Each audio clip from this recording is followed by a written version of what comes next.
Good morning, everyone. It's almost 2 o'clock in the morning. Pero, 8 months old na baby namin is gising na. Usually, nagigising siya ng around 11 p.m. rather. Pero ngayon, nagising siya ng 1 a.m. Hanggang ano na to siya,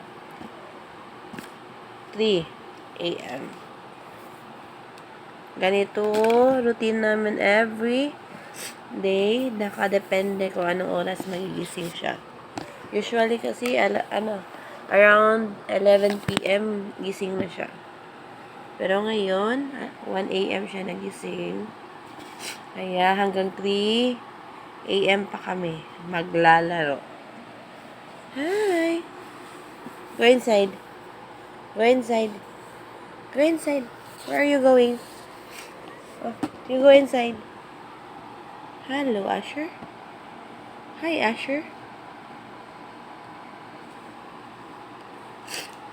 Lalabas na siya. Pinapapasok ko para dyan lang siya sa loob. Ganito pala itsura niyan, guys. Ganun pa yan. May ano yan siya. Parang pang newborn to eh. Pero nagagamit niya kasi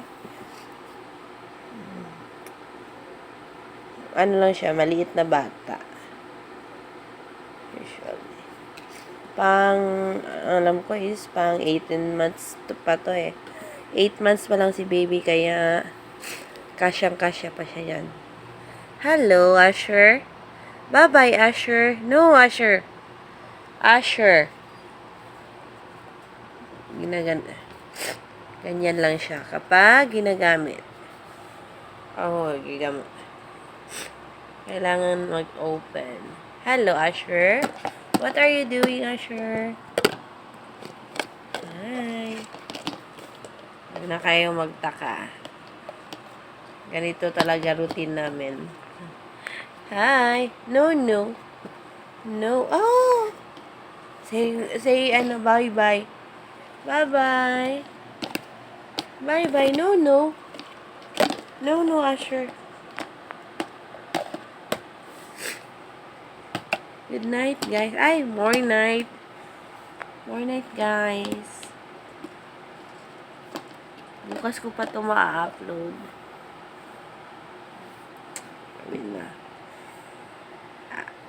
Gusto ko na matulog. Kaso lang gising pa yung isang bata. Kaya, tiis-tiis muna ang mama. Good night. Tiis muna ang inahan. Char. Bye everyone. Thank you for watching. Sa mga di nakapag-subscribe, please do subscribe po sa aming YouTube channel. Thank you everyone. Bye.